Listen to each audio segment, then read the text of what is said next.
I know that you're a Bolshevik, an old Bolshevik, Joe. Yeah. How many times were you in the cage? Twice. 2 times. Once for, well, it started out, they gave us some rice once that was left over, and it was soured. I ate about half of it, and I figured, well, you know, I just throw the rest away. I just can't down this soured rice, because I started feeling sick in my stomach. So I threw it away, and I was caught, so I had to self-criticize myself. See, you don't throw anything away in there, because that is the people's property. The people sweated and labored for that, and you throw it away, you're a criminal. Just like, if they consider like lying or destroying something like that, throwing it away, it's a crime like we consider murder or rape. I mean, that's hard to believe, but that's the way they feel about it. And so I had supposed to self-criticize myself, and I just couldn't see why I should, you know. And that went on. Hell, they had me up all day and half the night, and pretty soon, you know, they just left me in this interrogation room they had. You didn't know whether it was daylight or dark. And well, I knew damn good and well that once I did self-criticize myself, you know, that I was going to receive some punishment.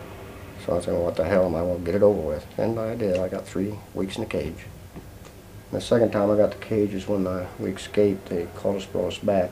They always took you back to the place you escaped to show everybody, you know, praise you around, you know, and then you self-criticize yourself for escaping, trying to, you know, you're a capitalist degenerate and this and that. And then they court-martialed it. They gave us, all 3 of us, 3 weeks in a cage and 2 years learning years of our ways through the labor. And I don't remember coming out of the cage either time. The thing is, after they took me out, and I realized I was out, you know, the guys was kind of beside me, taking care of me. It took me almost a little over a month before I could even, you know, walk. I mean, it's just like I guess a baby learned to walk, you know. I would crawl around. I just couldn't, nothing would work. Your buddies really helped you out then? I mean, Yeah. you really had to depend on other people. The guys in the squad, not so much, but we had our own little clique, you know. I told you about the 9-man mafia, you know, and we helped each other out. Nobody else would help us, but we stuck together, even though we didn't sleep in the same buildings and all. We always, every day we would get together, and they took care of me. Did you find that most of the guys who survived had found that kind of thing?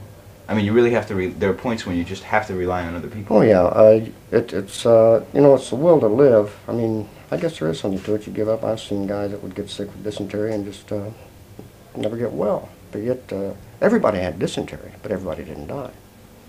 I think the mind has a lot to do with, you know, but still there are times when you just, it's impossible to take care of yourself, and somebody has to. And if you don't have some clique going, somebody that realize, you know, it's just like an empathy. Somebody that you get with and you know how they feel and you put yourself in their position, and that's the only way you can in some cases. Because there are times when you just can't take care of yourself, like if you come out of the cage. You're just like a paralyzed infant or an invalid. You just can't move. You've been sitting in that position so long, and it did hell.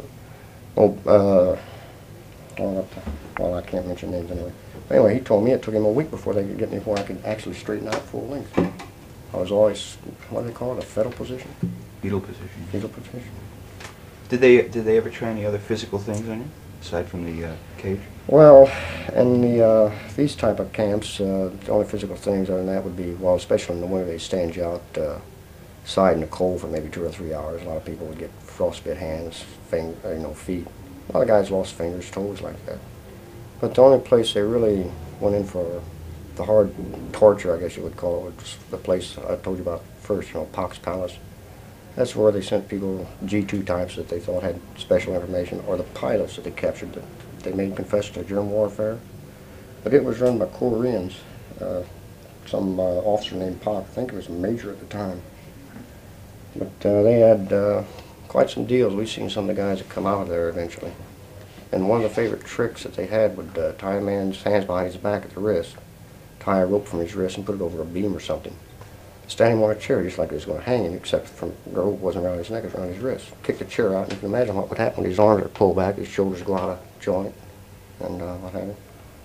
And we've seen, well, I talked to this one guy, and he just, I mean, he could move his arms, but he had no control. He could hardly feed himself.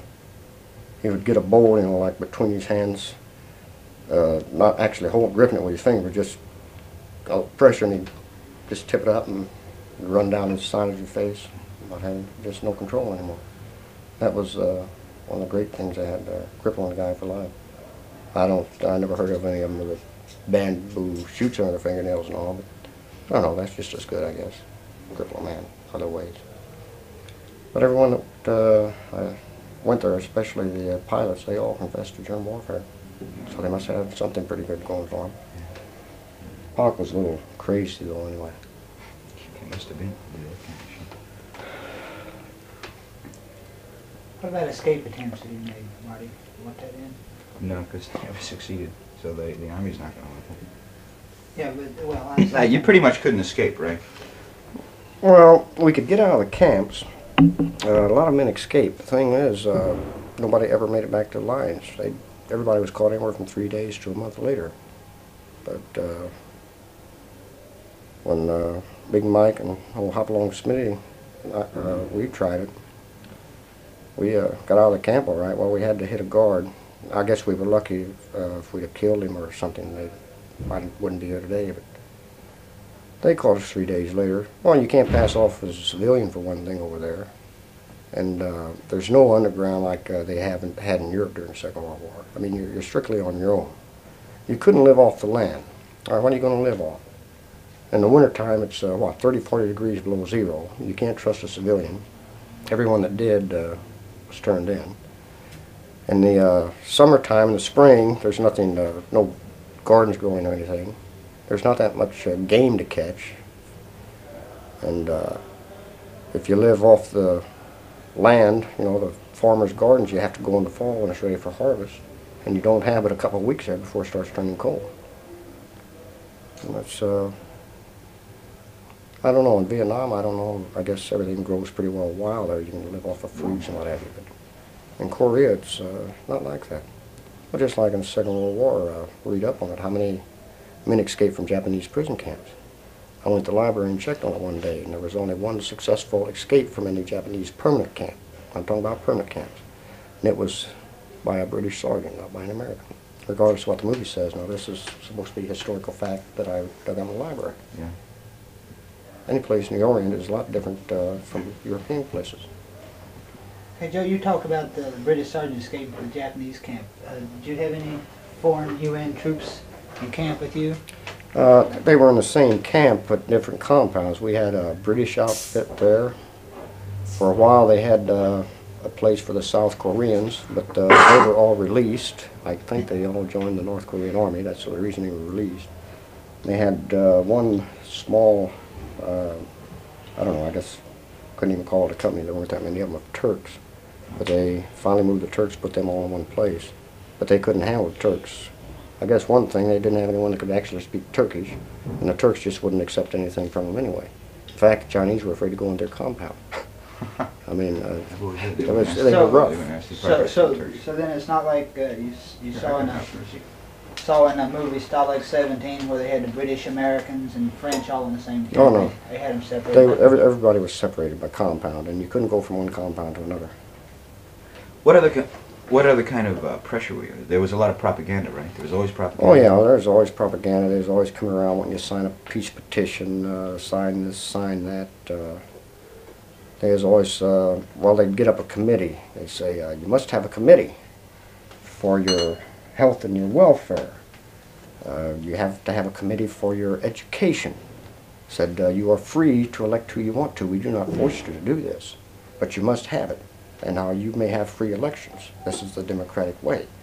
So we would elect somebody. But for some reason or another, it wasn't the man they thought would be right, so they would not accept him. And it's always wound up that one of the pros would be the ones that we would have to elect. Otherwise, What's a pro?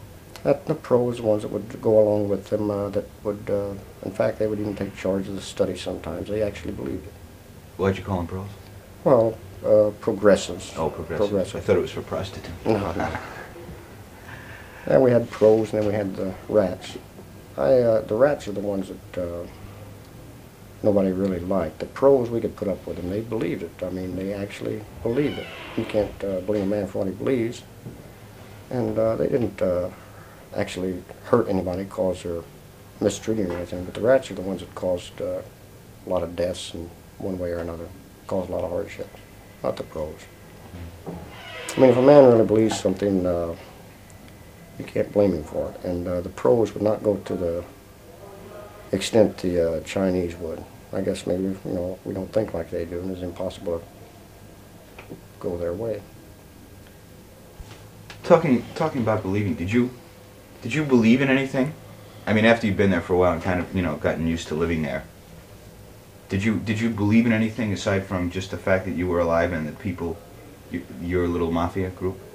No, that was about it. I believed myself. Well, I wasn't religious when I went in. I guess I became more anti-religious while I was there. You know, I'd see these guys get sick and lay around and pray and everything and depend on the divine power to help them. Next day they'd be dead. And maybe if that's divine help, it wasn't for me, you know. You have to depend on yourself. You know, you have to want to live. You can't depend on prayers and something like that unless you want to be the kind of guy that says, well, it was inevitable. That was the way it's supposed to be. Well, I can't say that. Because everyone that lived like that died. The ones that believed in themselves, that wanted to live, they're still alive, you know. But you can't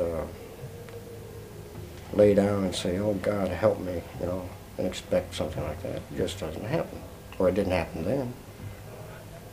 When I said, I also meant, you know, you didn't especially believe that, you know, you were an American fighting man and God bless America, they were going to come save you. Well, when we were first captured, I guess, for the first 6 months, we used to, you know, rumors in places like that, just like any place else, man. They'd have maybe an air raid, you know, a few miles south of us, you know. And we say, oh boy, that's artillery. They're coming to get us, you know. Either that or, man, they're going to drop an airborne outfit in, liberate us. They didn't have it. Pretty soon you just realize that ain't nobody worried about your being in prison.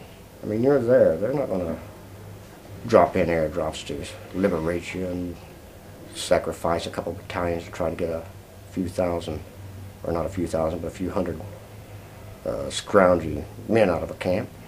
They're not worried about that. They're worried about the front lines, you know. You don't, you get to where you just don't think, well, hell, I'm here, you know. I'm not in the army type thing. Just like being a civilian in prison, I guess, you know. Same type of thing. It's you against them. You don't expect the cops to come and help you. Okay, I think we got enough.